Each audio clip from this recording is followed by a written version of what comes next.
يا أهلا بيكم.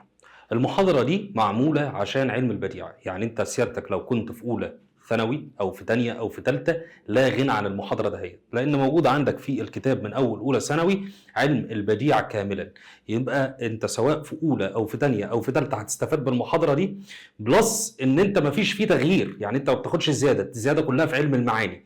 الزياده اللي انت بتزودها في علم المعاني، في اولى ثانوي بتاخد حاجات، وفي ثانيه ثانوي بتاخد حاجات، وفي ثالثه ثانوي بتاخد حاجات على علم المعاني. انما علم البديع ثابت زي ما هو، هتاخده معاك من اولى ثانوي. تمام؟ اللي انت هتسمعه في المحاضره دي مش هتسمعه في حته تانية. ركز، ما تجريش الفيديو وركز قوي معايا، هتبقى جامد جدا في المحسنات كلها ومش هتحتاج لحاجه، الدرجات هتبقى في جيبك من غير اي عناء. طيب نقول بسم الله. علم البديع. علم البديع اللي هو ايه؟ علم البديع قال لك اللي هو بيهتم بدراسة المحسنات البديعية، وحط خط تحت المحسنات البديعية دي، سواء اللفظية أو المعنوية، سواء اللفظية أو المعنوية. طبعا أنت مش عارف تفرق لحد دلوقتي ما بين اللفظي والمعنوي. طيب قبل ما أقول لك إيه هي المحسنات البديعية، وقبل ما أقول لك اللفظي والمعنوي وهتعرف تفرق ما بينهم بدون حفظ، حط تحت بدون حفظ دي شرطتين، يبقى ركز معايا. طيب انا عاوز اقول لك ايه، نجيب بس الوايت بورد الاول. قلنا ان المحسنات هي الطباق، المقابله، الجناس، التوريه، الالتفات، 6 مراعاة النظير. باشا الستة دول بيجوا في الشعر والنثر، عشان ما نلخبطش نفسنا، دول بيجوا في الشعر والنثر. يبقى طالما جاب لي نصوص او قطعه بلاغه سواء شعريه بتتكلم في الشعر او النثريه، يبقى هدور على الستة دول. يبقى دول هنقول في الشعر بيجوا والنثر. خلاص؟ طيب تمام. في عندي بقى اللي بيجوا المحسنات البديعية اللي بيجوا في الشعر هم التصريع وحسن التقسيم. التصريع وحسن التقسيم، ما تقلقش هشرح لك كل حاجة بالتفصيل ومش هتخرج بره السيشن ده الا لو انت عارف تحل عليهم وحافظهم كويس قوي. يبقى دول 7 و8، 9 و10، السجع والازدواج. خد بالك ان الاتنين دول في الشعر فقط، دول بيجوا في الشعر بس، والسجع والازدواج في النثر فقط. يعني انت دلوقتي لو جات لك نصوص بتتكلم على الشعر يبقى هتشيل الاتنين اللي في الاخر دول اللي هم السجع والازدواج، ولو جالك قطعه نثريه يبقى هتشيل الاتنين دول وهتدور على السجع والازدواج. دي كده في اول المحاضره عشان تبقى عارف تفرق ما بين المحسنات البديعيه. خلاص؟ طيب نرجع تاني ونتكلم على المحسنات البديعية سواء لفظية أو معنوية. علم البديع أول حاجة قلناها اللي هي الطباق. أول حاجة قلناها اللي هي الطباق. الطباق دول اللي هم كلمتين عكس بعض. تاني، الطباق ده اللي هم كلمتين عكس بعض، سواء كان اسمه اسم أو اسم وفعل أو اسم أو حرف وحرف. زي إيه؟ هو بيجي يقول لك الجمع بين لفظين متضادين. الجمع بين لفظين متضادين يعني الاتنين عكس بعض. ممكن يبقى اسمين مثل قوله تعالى أعوذ بالله من الشيطان الرجيم بسم الله الرحمن الرحيم هو الأول والآخر. الأول والآخر الاتنين عكس بعض، والظاهر والباطن. يبقى هنا الكلمتين دول عندي عكس بعض. ممكن يكون فعلين مثل قوله تعالى أعوذ بالله من الشيطان الرجيم بسم الله الرحمن الرحيم وأنه هو أضحك وأبكى. طيب يبقى الاثنين أضحك وأبكى الاثنين عكس بعض. وأنه هو أمات وإيه كمان؟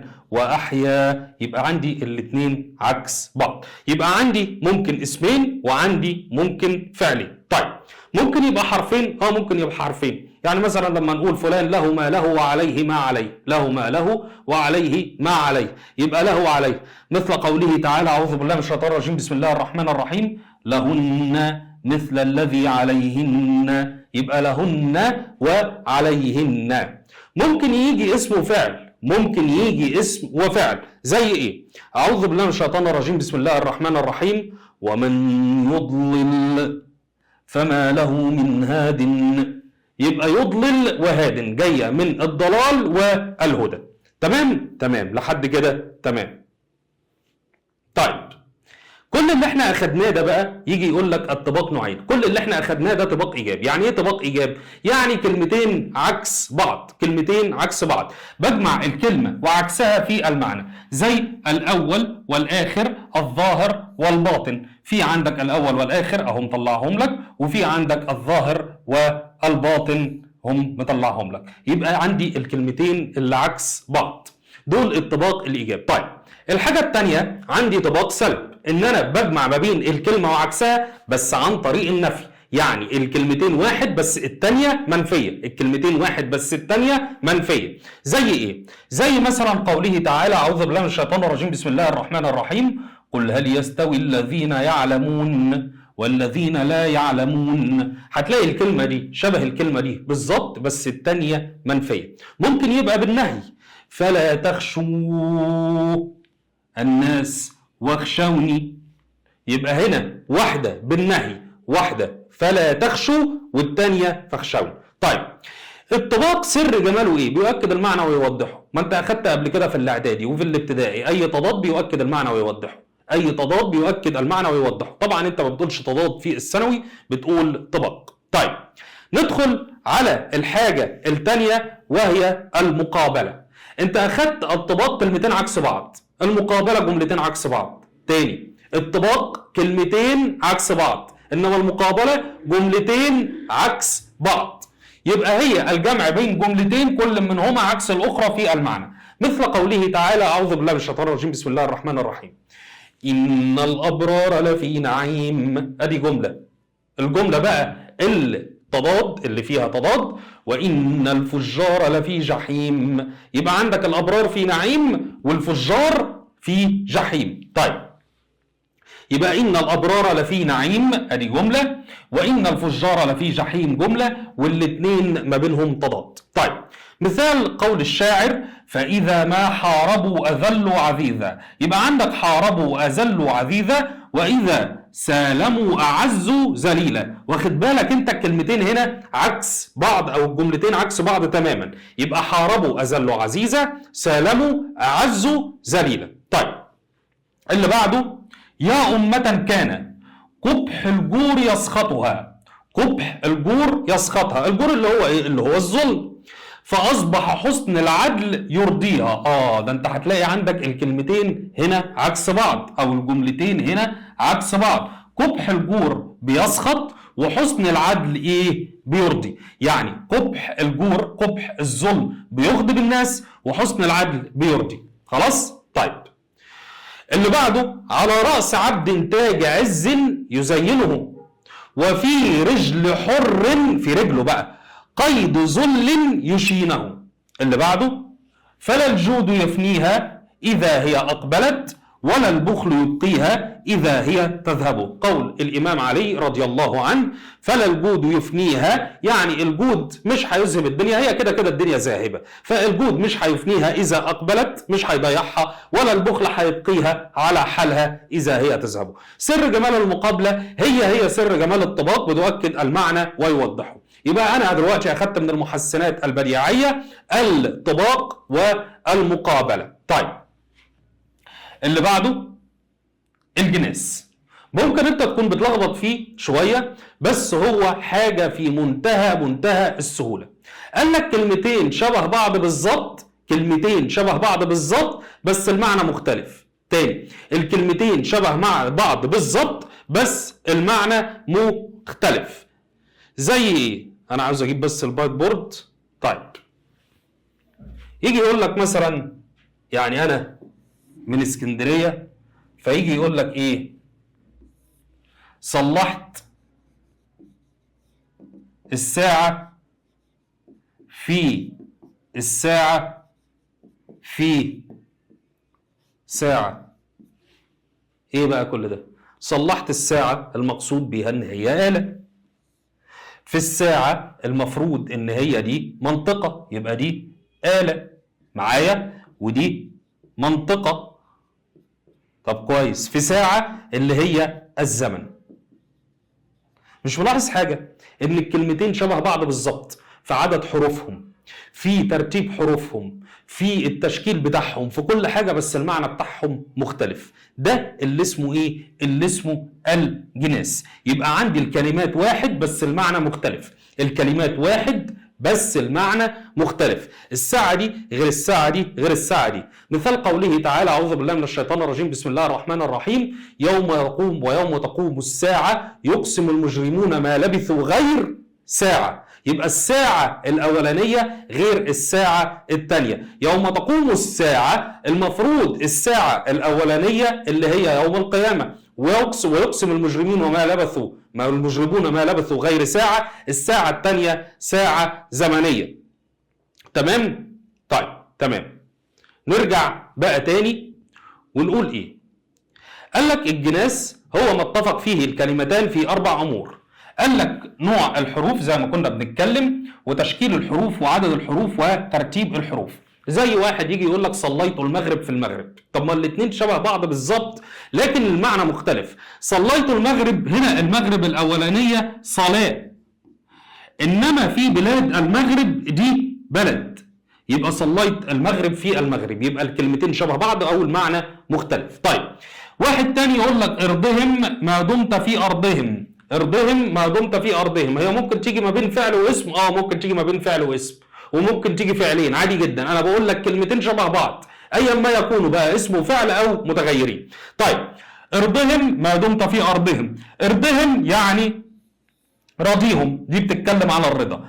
في أرضهم بتتكلم على الأرض، هو المكان اللي هو عايش فيه. طيب المثال اللي بعد كده يجي يقول لك ايه؟ وسلا مصر هل سلا القلب عنها. سلا مصر هنا بمعنى اسألا مصر. الثانية هل سلا القلب عنها يعني هل نساها القلب. يبقى أنا عندي كلمتين شبه بعض بالظبط في النطق ولكن المعنى مختلف. كلمتين شبه بعض بالظبط ولكن المعنى مختلف. كل اللي احنا بقى بنتكلم فيه ده اسمه ايه؟ اسمه الجناس التام، اللي هو اتفقت فيه الكلمة في ال4 أمور. الجناس التام اللي اتفقت فيه الكلمة في ال4 أمور: نوع الحروف، وتشكيل الحروف، وعدد الحروف، وترتيب الحروف. طيب الجناس الناقص هيبقى ايه؟ في حاجة من دول هتختل. الجناس الناقص هتبقى ايه؟ في حاجة من دول هتختل. هيبقى برضه هو الجناس بس اسمه جناس ناقص. فيجي يقول لك هو ما اختلفت فيه الكلمتان، في أمر من الأمور السابقة، وهي ايه؟ نوع الحروف اللي هي بيسموها شكل الحروف، شكل وتشكيل الحروف، الشكل أو تشكيل الحروف. طب نوع الحروف اللي هي يجي يقول لك ايه؟ وهم ينهون. خد بالك، هم ينهون عنه وينؤون عنه. لاحظ هنا الهاء هنا حصل لها ايه؟ الهاء هنا اتغيرت، بقت ايه؟ بقت همزه على نبره. يبقى هنا نوع الحرف اتغير، بس لسه في الكلام، لسه في ايقاع موسيقي شغال. يبقى عندي ينهون وعندي ينؤون. طيب التشكيل بتاع الحروف، خد بالك يا باشا، لو انت قريت غلط هتجاوب غلط. يعني مثلا كان في نصوص بتجيني فالطلبه يجي يقول لك ايه؟ مثلا كلمه زي كلمه حمام يقروها حمام. طب انت هتبص لي هتفرق في المعنى؟ تفرق في المعنى. الحمام اللي هو الموت، انما الحمام اللي هو الطائر. فده هنا بيلخبط شويه، فارجوك حاول ان انت تقرا كويس عشان تجاوب كويس. يبقى التشكيل هنا يعتبر جناس.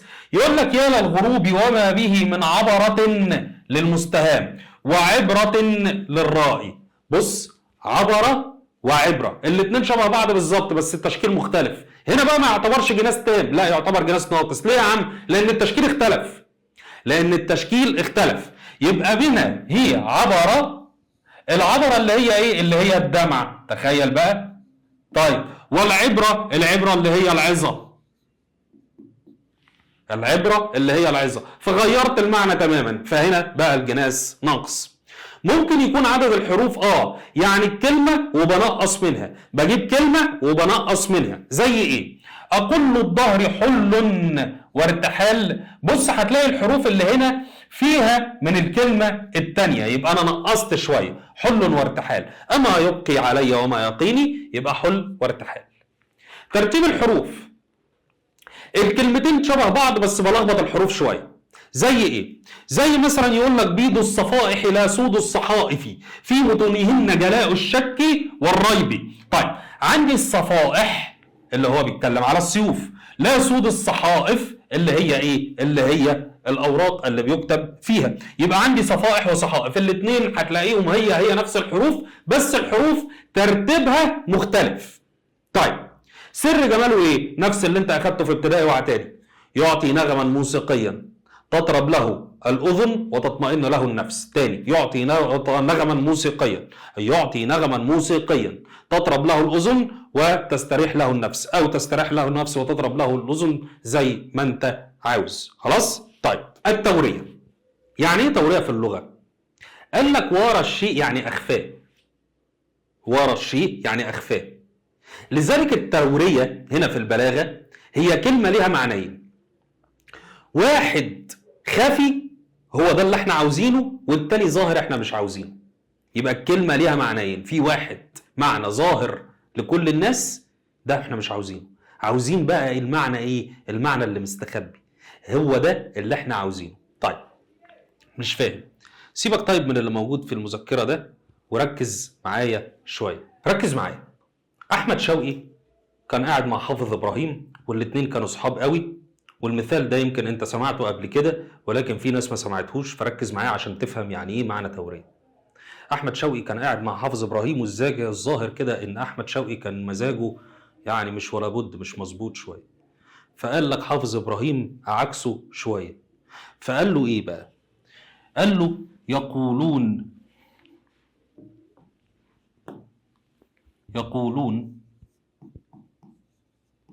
ان الحب نار ولوعة، فاش حاجة، فما بال شوقي اليوم باردا. طيب بيقول له يقولون ان الحب نار ولوعة، دي تعتبر قرينة. يعني ايه قرينة؟ هقول لك الشطر الثاني وانت تفهم. فما بال شوق اليوم بارده، هنا بقى المفروض ان طالما هو بيتكلم على الحب يبقى شوقي اللي هي مشاعر حافظ ابراهيم فاصبحت بارده، مش حاسس باي نوع من انواع الحب النهارده. يبقى ده المعنى الظاهر اللي احنا مش عاوزينه. امال هو عاوز ايه؟ هو بيقول على شوقي اللي قاعد معاه، هو انت مالك بارد ليه كده النهارده؟ خلاص؟ يبقى دي التوريه. يبقى في معنى ظاهر انا مش عاوزه اللي هو الاشواق، والمعنى الخفي اللي هو عاوزه او يقصده ان هو عاوز يقول له يا شوقي مالك بارد كده ليه دلوقتي؟ مالك بارد كده ليه؟ طيب شوقي بقى هيسكت؟ لا، هو كمان هيرد عليه. هيقول له ايه بقى؟ هيقول له اعطيت الانسان والكلب امانة فضيعها، الإنسان والكلب حافظه. طبعا انت كده فهمت المعنى. هو عاوز يقول له يعني انا بديلة الإنسان والكلب أمانة، فالإنسان ضيع الأمانة والكلب هو اللي حافظ الأمانة. طبعا هو ما يقصدش هنا الكلب لأن ده المعنى الظهير طبعا، وهنا دي القرينة بتاعته. لذلك الناس اللي ما بتعرفش تفرق ما بين المعنى القريب والمعنى البعيد، دور على القرينة وهي اللي هتفهمك. دور على القرينة اللي في الشطر الأولاني أو الكلمة اللي قبلها وهي هتفهمك. طبعا والكلب حافظه طبعا يقصد حافظ إبراهيم. خلاص؟ يبقى هنا التورية في معنى ظاهر أنا مش عاوزه، وفي المعنى الخفي هو ده اللي أنا عاوزه. خلاص؟ أو كما قال شاعر كان بيداعب أخوه، يعني اتجوز واحدة كبيرة في السن والظاهر هي كانت وحشة شوية، فبيقول لك إيه؟ تزوج أخي من شيخة ليس لها عقل ولا ذهن، إذا ما ظهرت صورتها في الدجى اللي هو الليل شديد الظلام يعني، فزع من مرأى وجهها الجن، وقائل قال وما سنها، قلت وهل لها سن؟ وقائل قال وما سنها فقلت وهل لها سن. طبعا سن دي ليها معنيين، ممكن تكون بمعنى الظاهر اللي هو السن، يعني بيسأل على العمر، ولكن هو ما بيتكلمش على العمر، بيقول لك دي سنانها واقعه يعني وست عجوزه. خلاص طيب نرجع بقى تاني للمذكره بتاعتنا. انت كده فهمت التوريه وبقيت جامد جدا فيها. تعال بقى نشوف الامثله. يقول الشاعر ايها المعرض عنا حسبك الله تعال. هتلاقي تعال دهيت اللي هي ليها معنيين. المعنى القريب، لان القرينه هنا هو بيتكلم على ربنا سبحانه وتعالى، واحنا لما بنتكلم على ربنا بنقول قال الله تعالى. يبقى المعنى الظاهر ان هو تعالى يعني على وارتفع وجل شأنه. انما المعنى البعيد اللي هو ايه؟ اقبل، يعني انا عاوزك تعال. طيب مثال تاني، ولا برحت مصر أحق بيوسف من الشام ولكن الحظوظ تقسمه. كلمة يوسف هنا ليها معنيين. المعنى القريب اللي هو غير مراد، اللي هو يقصد بيه سيدنا يوسف عليه السلام. انما المعنى البعيد هو يقصد ايه؟ اللي هو يقصد صلاح الدين الايوبي، وهو ايه؟ شبهه بسيدنا يوسف عليه السلام. طيب كيف يشكو من الظمأ من له هذه العيون؟ ده بقى عندي هنا الظمأ اللي هو ايه؟ اللي هو باشا العطش. مش مستاهله نمسح. الظمأ اللي هو العطش، دي بقى القرينه بتاعتك. يبقى من له هذه العيون يبقى بيتكلم على ايه؟ على الآبار، وده غلط، هو بيتكلم على عيون المحبوبة. يبقى في معنى قريب ومعنى بعيد. طيب التورية بتعمل ايه؟ سر جمالها ايه؟ إثارة الذهن وجذب الانتباه. إثارة الذهن وجذب الانتباه، بتخليك تفكر وبتخليك عايش مع الشاعر أكتر. اللي بعد كده الالتفات. الالتفات اللي هو ايه؟ الالتفات اللي هو الانتقال من ضمير إلى ضمير والمقصود شخص واحد. كأن أتكلم على حد بضمير المخاطب وبعد كده أتكلم عليه بضمير الغائب وهكذا. وعلى فكرة مش عاوزك تتلخبط، الضمائر ممكن تكون منفصلة وممكن تكون متصلة عادي جدا، فركز في الموضوع ده كويس قوي. طيب احسن مثال كنا بنقوله عشان نفهم الطالب الموضوع بتاع الالتفات ده هو الشعر بتاع ابن الرومي. ابن الرومي كان ليه ابن ومات بنزيف اعاذكم الله وبعد عنكم كل شر يا رب. طيب لما الولد بتاعه ابنه مات فقال لك ايه؟ ألح عليه النثف حتى أحاله، النزيف يعني حتى أحاله يعني حوله إلى صفرة الجادي عن حمرة الورد. وهفسر لك الأبيات بتقول ايه. ألام لما أبدي عليك من الأسى وإني لأخفي منك أضعاف ما أبدي. ركز كده، هو اتكلم على ابنه قال لك ألح عليه يعني زاد عليه. اتكلم على ابنه بإيه؟ بضمير الغائب. وبعد كده يجي يقول لك أحاله، بيتكلم على نفس الولد هو يعني حوله، اتكلم عنه بضمير الغائب إلى صفرة الجادي. صفرة الجادي دي، الجادي هي اللي كانت ظاهرة عندهم، كان لونها أصفر. إلى عن حمرة الوردي، يعني عاوز يقول لك بعد ما الولد كان وشه أحمر وبتضج فيه الدموية، لأن من علامات الصحة إن الشاب أو الراجل يبقى وشه أحمر كده ومليان دم أو بيضج بالدموية، فيقول لك إلى صفرة الجادي عن حمرة الورد، بقى وشه أصفر شاحب بعد ما كان أحمر.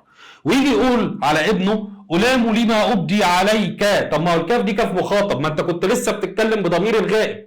هو نفس الولد بيتكلم بضمير المخاطب عليه. وإني لأخفي منك أضعاف ما أبدي. يبقى هو انتقل من ضمير إلى ضمير والمقصود شخص واحد، انتقل من ضمير الغائب وهو بيتكلم على ابنه إلى ضمير المخاطب وهو نفس الولد. طيب مثال آخر، فيا صخرة جمعت مهجتين أفاء إلى حسنها المنتقى. ركز كده في المثال ده، هتلاقي في الأول بيقول فيا صخرة، بيقول فيا صخرة جمعت. طب مين اللي جمعت؟ هتقول لي الصخرة هي اللي جمعت. بس انت لو بتيجي تعرف هتقول الصخرة ولا هتقول لي والفاعل ضمير مستتر تقديره هي؟ لا، ده هنا الفاعل ضمير مستتر تقديره هي. يعني ممكن انا استخدم ضمير مستتر، ممكن استخدم ضمير مستتر تقديره هو او هي عادي جدا، او انت او انت، ايه المشكله؟ طيب، فيا صخرة، يبقى الراجل هنا التفت من الخطاب. هتقول لي لا ده نداء، ما هو النداء ده يعتبر خطاب، ما انا بخاطب شخص، وممكن النداء يبقى ليه اغراض كتيره جدا. نرجع بقى للبلاغه، الحصه اللي احنا كنا بنتكلم فيها على الاغراض البلاغيه للنداء. ممكن مثلا يكون التعظيم، ممكن يكون التنبيه، وهكذا. فيا صخرة، ده هو هنا بيخاطب الصخره الى الغيبه في جمعت. جمعت ايه؟ جمعت هي. يبقى انتقل هنا من ضمير الى ضمير، والمقصود شخص واحد اللي هي ايه؟ اللي هي الصخره. طيب، مثال اخر: أنا المرء لا يثنيه عن طلب العلا نعيم، ولا تعدي عليه المفاقر. طيب، هنا بيقول أنا المرء، هنا استخدم ضمير المتكلم اللي هو أنا، وبعد كده لا يثنيه، ما هو بيتكلم على نفسه برضه بضمير الغائب، يبقى أنا وضمير الغائب، وده يسمى التفات. يبقى الالتفات ان انا بنتقل من ضمير الى ضمير، والمقصود شيء واحد بس او شخص واحد بس. ارجو ان هي تكون واضحه. اللي بعد كده طبعا سر جماله يثير الذهن ويجذب الانتباه. يثير الذهن ويجذب الانتباه، زي بالظبط اللي قبله، زي التوريه بالظبط. طيب، نتكلم على بعد كده مراعاة النظير، ودي اللي متضافه في ثانيه ثانوي، مش موجوده في اولى ثانوي، دي موجوده في ثانيه ثانوي. الموضوع بسيط وسهل، حتى لو كنت في اولى ثانوي اعرف فكره عنها. يعني ايه مراعاة النظير؟ انا بجمع في العباره الواحده ما بين معاني، المعاني دي بينها تناسب وائتلاف ما بغير وجود تضاد. يعني مثلا ممكن اقول ورقه وقلم، خلاص، ممكن اقول ورقه وقلم، او الكشكول والقلم والمسطره. يبقى انا بجمع ما بين معاني متلائمه، مفيش ما بينهم وبين بعض تضاد. فانا جايب لك امثله على ذلك: الشمس والقمر. يبقى انا جمعت فيه عباره واحده، الشمس والقمر. او الظل والشجر، دي بينهما توائم وائتلاف، الاثنين يعني ايه؟ راكبين على بعض، مفيش حاجه تخليك ايه؟ تنفر من القول. الظهر والثمر، القوس والوتر، القوس اللي هو بيتضرب منه، وفي الوتر بتاعه اللي هو بتشده عشان ينطلق السهم. العلم والكتاب، او الامثله من ذلك كتير جدا. طيب، بيجي في الشعر، وجاء في النثر، وجاء في القرآن. ربنا سبحانه وتعالى بيقول: أعوذ بالله من الشيطان الرجيم، بسم الله الرحمن الرحيم، وهو السميع البصير. يبقى أنا بجمع ما بين أمرين متناسبين، زي إيه؟ زي السميع والبصير. ما هو ربنا سبحانه وتعالى ما قالكش السميع القوي، ما هو السمع والبصر ما بينهما تلاؤم وائتلاف. إنما لما يقول لك السميع القوي، هيبقى ايه؟ صعب شويه ممكن ان انت تتقبلها، يبقى مش هيحصل لو كان اللفظ الثاني حكيم او قوي الى اخره. طيب، مثال قوله تعالى: اعوذ بالله من الشيطان الرجيم، بسم الله الرحمن الرحيم، الشمس والقمر بحسبان والنجم والشجر يسجدان. هتلاقي في الايه الكريمه في ائتلاف وتناسب وتوائم ما بين الشمس والقمر، فهم ايه؟ فهم سماويان لا تضاد بينهما. خلاص؟ طيب، هنا انا جمعت ما بين امرين. ممكن اجمع ما بين ثلاث امور، ممكن تجمع ما بين ثلاث امور. وممكن اجمع بين اكتر من ثلاث امور، ممكن اجمع ما بين اكتر من ثلاث امور في عباره واحده. قول البحتري مثلا، كان هو بيصف ايه؟ بيصف البعير بتاعته، فبيقول: يتركنقن كالسراب وقد خضن غمارا من السراب. طيب، بيوصفهم بقى ايه؟ كالقصي المعطفات، بل الاسهم مبريه بل الاوتار. تاني: كالقصي المعطفات، بل الاسهم مبريه بل الاوتار. طيب، هنا القصي دي جمع قوس يا شباب، القصي دي جمع قوس اللي هو بيستخدموه في ايه؟ في ضرب السهام. القصي قلنا جمع قوس، المعطفات اللي هي المنحنيه، بل الاسهم. طب ما القوس والسهم الاثنين شبه بعض بالظبط، او الاثنين بينهم تلاؤم، القوس والسهم.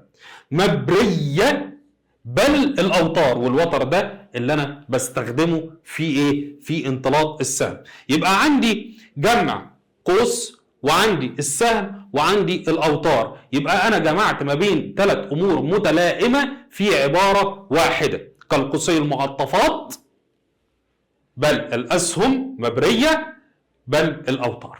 طيب، اللي بعد كده واحد بيمدح واحد، فبيقول له: كأن الثريا علقت في جبينه وفي خده الشعر وفي وجهه القمر، بس هي مش باينه هنا اهوت، خلاص يعني معلش بقى الكتابه لما جت الكلام وفي وجهه القمر. طيب تعالوا نشوف الثريا دهيت، لو انت كنت متابعني قبل كده، اللي هي ايه؟ اللي هي مجموعه من الكواكب، وكانوا بيقولوها كتير في اشعارهم. يبقى الثريا مجموعه من الكواكب. طب والشعره كوكب، الشعره برضو كوكب، خلاص. وبعد كده يقول لك في وجهه ايه؟ القمر. طب ما هو ده برضو كوكب من الكواكب. يبقى هو جمع ما بين 3 امور متناسبه في بيت شعر واحد: الثريا والشعره والقمر، خلاص. طيب كما وقع تناسب ما بين ايه بقى؟ الجبين والخد والوجه. يقول لك كأن الثريا علقت في جبينه، وفي خده الشعرة، وفي وجهه القمر، وفي وجهه القمر. يبقى هنا الوجه. يبقى هو جمع ما بين 3 امور متناسبة، اللي هي الثريا، خلاص، والشعرة والقمر، وجمع ما بين 3 امور تانية، اللي هي الجبين اللي هي مقدمة الرأس، والخد والوجه. ممكن اجمع بين اكثر من 3 امور متناسبة نحو ايه؟ اسمع معايا قول الشاعر ابن رشيق: اصح واقوى ما سمعناه في الندى من الخبر المأثور منذ قديم، احاديث ترويها السيول عن الحياة، عن البحر، عن جود الامير تميم. طيب ايه بقى اللي هو جمعه؟ ركز بقى معايا. البيتين الشعريين اللي ررد فيهم الاشياء المتناسبة او المتلائمة، عندك الصحة والقوة، عندك اصح واقوى، الصحة والقوة ما فيش ما بينهم تضاد، ولكن هم في ما بينهم تلاؤم وتناسب. طيب عندك ايه؟ عندك السماع والخبر المأثور. سمعت حاجة، ما هي زي ايه؟ زي الخبر. يبقى اقوى ما سمعناه والخبر المأثور، يبقى جمع ما بين امرين متناسبين. طيب وعندك والاحاديث والرواية، احاديث والرواية، وهو هنا جمع ما بين ايه؟ ما بين امرين متناسبين. يبقى احاديث ترويها، يبقى الاحاديث والرواية. في عندك بقى بعد كده السيول والحياة، الحياة اللي هو المطر يا شباب، والبحر والجود. ودايما كانوا بيستخدموا كلمة البحر دهوت، يقول لك ايه؟ جواد مثل البحر، لان البحر عطاؤه كثير. والجود بيلاقي المطر، والبحر في اقوال الشعراء. يبقى هنا جمع ما بين 4 امور متناسبة. يبقى تلخيصا هنا ان انا مراعاة النظير بجمع ما بين امور متناسبة. زي ايه؟ زي الزهر والثمر والقوس والوتر. ممكن اجمع ما بين شيئين في القطعة او في الشعر، ممكن اجمع ما بين 3، ممكن اجمع ما بين اكتر من 3. يا رب دي تكون اتفهمت. طيب اللي بعد كده التصريع. هو اتفاق شطري البيت الاول في القصيدة في الحرف الاخير. يعني ايه؟ يعني هتلاقي مثلا الشطر الاولاني ده اسمه شطر، اخر حرف فيه زي اخر حرف في الشطر الثاني، ده اسمه شطر وده اسمه شطر. اخر حرف في الشطر ده زي اخر حرف في الشطر ده. كل القصائد الجاهلية على هذا الاساس، كل القصائد الجاهلية على هذا الاساس. زي مثلا اختلاف النهار والليل ينسي، اذكرها لي الصبا وايام انسي. يبقى هتلاقي هنا انتهى بايه؟ انتهى هنا بالياء، وهنا انتهى بايه؟ انتهى بالياء. طب تعالى في مثال تاني: سقطت فغر اعدائي السكوت وظنوني لاهلي قد نسيت. يبقى هنا انتهى بالتاء، يبقى اخر حرف في الشطر الاول زي اخر حرف في الشطر الثاني، اخر حرف في الشطر الاول زي اخر حرف في الشطر الثاني. هتلاقي زي ما قلت لك كل القصائد الجاهليه على هذا المنوال. يعني مثلا عندك امرؤ القيس بيقول: قفا نبكي من ذكرى حبيب ومنذري، انتهى بايه؟ انتهى باللام. بسقط اللوى بين الدخول فحوملي، انتهى بايه؟ انتهى باللام. يبقى اخر حرف في الشطر الاول زي اخر حرف في الشطر الثاني. طيب عندك مثلا طرف ابن العبد يقول: لخولة اطلال ببرقة فهمدوا، لبرقة فهمدوا تلوح كباقي الوشم في ظاهر اليد. يبقى هنا هتلاقيها دال وهنا هتلاقيها دال. او مثلا عنتر بن شداد: هل غادر الشعراء من متردمي ام هل عرفت الدار بعد توهمي. يبقى هنا انتهى بالميم وهنا انتهى بالميم. الأمثلة من ذلك كثيرة جدا ومش عاوز أطيل عليك، بس في الغالب لما بيجي في البلاغة يقول لك المحسن البديعي في البيت الأول في الغالب بيكون تصريع. طب سر جماله إيه؟ بيدي أو بيعطي نغما موسيقيا تستريح له النفس وتطرب له الأذن. اللي بعد كده حسن التقسيم. ركز بقى معايا في حسن التقسيم كويس قوي، ركز معايا في حسن التقسيم كويس قوي، عشان هو سهل جدا وفي طلبه ما بتعرفش تجاوبه عشان في حاجات مش ظاهره. قال لك هو تقسيم وتقطيع البيت تقطيعا موسيقيا متوازنا بيجي في الشعر بس. يعني بتلاقي الجمل في الشعر متساويه. تاني، بتلاقي الجمل في الشعر متساويه، بتلاقي الجمل في الشعر متساويه. طيب الحالات اللي بيجي فيها زي ايه؟ ركز معايا كويس قوي وسيب اللي في ايدك، ولو عاوز تعيد عيد تاني. يقول لك مثلا ترابك سندس وثراك تبر وجوك مشرق وشذاك عطر. يبقى هو هنا قسم الشطر الاولاني ل2 وقسم الشطر الثاني ل2. هتلاقي الجمله دي قد الجمله دي والجمله دي قد الجمله دي. هو ده حسن التقسيم، هو ده حسن التقسيم. يبقى هو بقطع البيت والجمل متساويه والجمل متساويه. طب هنا جاب في البيت كله. طب نشوف البيت اللي بعد كده. لسان البلاد كما قال احمد شوقي، وحال العباد، وكهف الحقوق، وحرب الجنف. في ناس بتقول لك لازم يبقى في فصل. على فكره ممكن ما تجيبلكش الفصل في الامتحان، يعني ما تعتمدش على علامات الترقيم قوي، حاول تخلي انت دماغك شغاله. لو جاب لك الفصله تمام زي الفل، ما جابهاش يبقى انت دماغك شغاله. لسان البلاد ادي جمله، وحال العباد، وكهف الحقوق، وحرب الجنف. يبقى هو هنا قسم البيت ل4، قسم البيت ل4: لسان البلاد، وحال العباد، وكهف الحقوق، وحرب الجنف. دي مش حرف، حرب الجنف. خلاص؟ طيب اللي بعده، هو هنا لازم في حسن التقسيم اقطع البيت ل4؟ لا، ده انا ممكن اقطع البيت ل3 حاجات بس، ممكن اقطع البيت ل3. عشان كده انا بجيب لك الحاجات اللي ممكن تلخبطك في الامتحان، وان شاء الله مفيش حاجات تلخبطك. متفرد بصبابتي ادي كده جمله، متفرد بكآبتي ادي كده جمله، متفرد بعنائي ادي كده جمله. هتلاقي الجمله دي قد الجمله دي قد الجمله دي. متفرد بصبابتي 1، متفرد بكآبتي 2، متفرد بعنائي 3. يبقى جالك حسن التقسيم في البيت كله بس على 3 مش على 4، يبقى كده جاب 3. طيب بتتكلم الخنساء في اخيها صخر، فبتقول طويل النجات، رفيع العماد، ساد عشيرتهم رضا. الله، طب هو الشطر ده فيه حاجه؟ لا ما فيهوش حاجه. يبقى البيت كله هي قسمت الشطر الاولاني ل2. يبقى حسن التقسيم جه في الشطر الاولاني وفي 2 بس.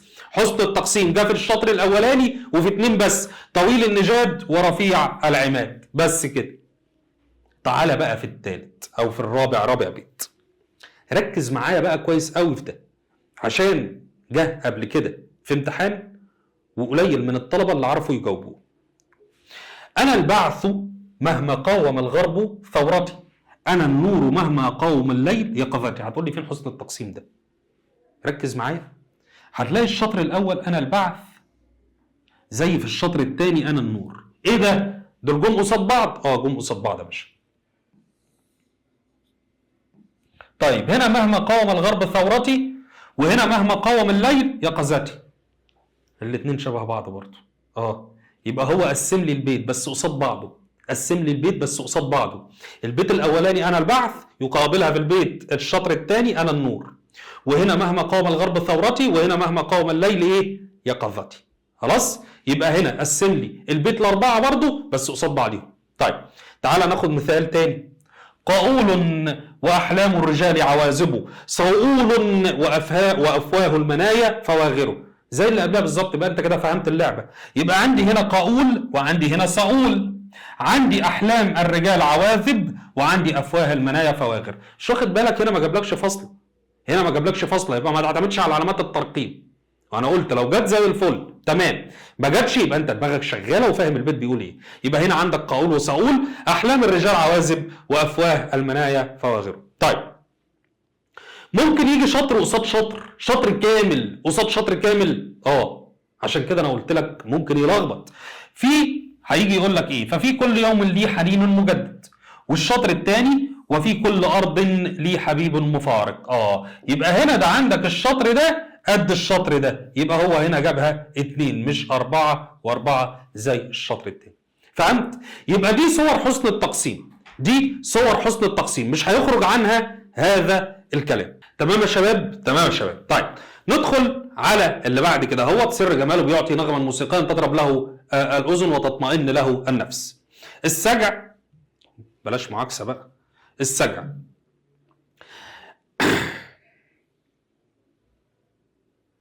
طيب في السجع والازدواج، بس هما مكتوبين السجع والسجع، دي ازدواج بس لما نوصل لها ان شاء الله.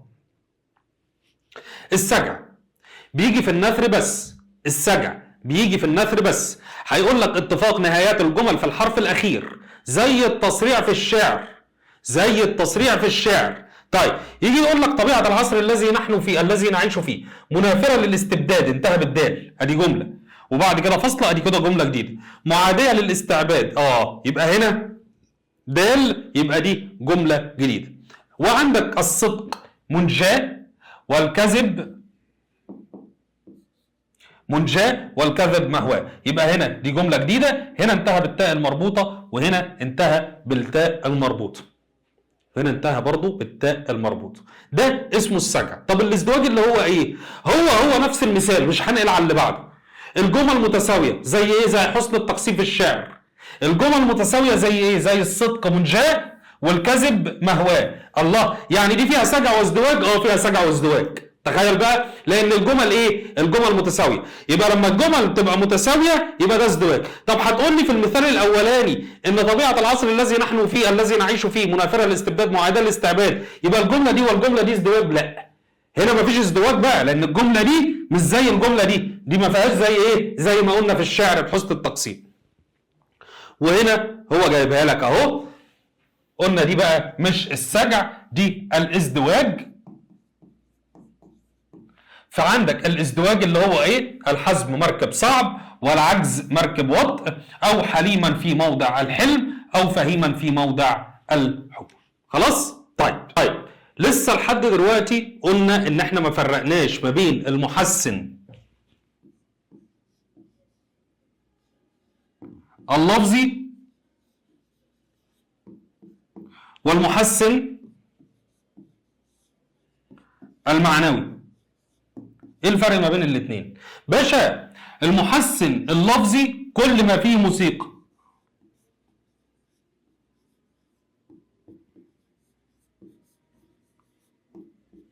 المحسن اللفظي كل ما فيه موسيقى والباقي محسن معنوي. طب ايه اللي احنا اخدناه في المحسنات البديعيه فيها موسيقى؟ بسيطه جدا. خد بالك بس قبل ما اكمل ان هو بيجيب لك في الامتحان انا عاوز محسن لفظي او محسن معنوي. لو قال لك محسن بديعي ده يبقى راجل كده كويس ابن حلال. لا، هو بيجيب الاثنين وبيقول لك يا اما انا عاوز محسن لفظي يا اما محسن معنوي. طيب المحسن اللفظي اللي هو ايه؟ اللي هو كل ما فيه موسيقى. زي ايه؟ زي اخدنا مثلا الجناس الناقص والتام، ده فيه موسيقى. في الشعر 2 وفي النثر 2 دول فيهم موسيقى، اللي هم ايه؟ التصريع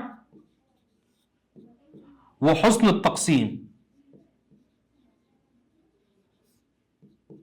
التصريع وحسن التقسيم. طب وفي النثر السجع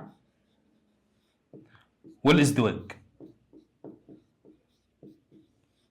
دول كلهم سر جمالهم بيعطي جرزا موسيقيا تطرب له الأذن وتطمئن له النفس. يبقى كل ما فيه موسيقى محسن لفظي، الباقي كله معنوي. طبعا انت كده مش مضطر بقى ان انا اكتبهم لك. طيب اللي هم ايه؟ الطباق هكتبهم لك برضو، والمقابلة، التورية، والالتفات، ومراعاة النظير.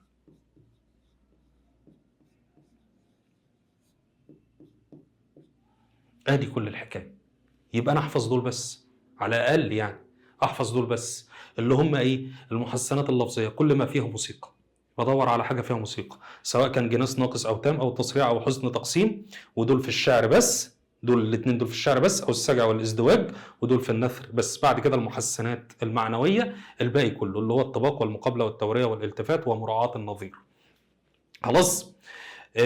ارجو ان انت تكون كده لميت الدرس كله وفهمته. حل كتير، ولو وقفت معاك حاجه اكتب لي في الكومنتات، واعمل لايك وشير الفيديو لاصحابك، واعمل سبسكرايب للقناه، ولو في اي حاجه انا معاك. سلام.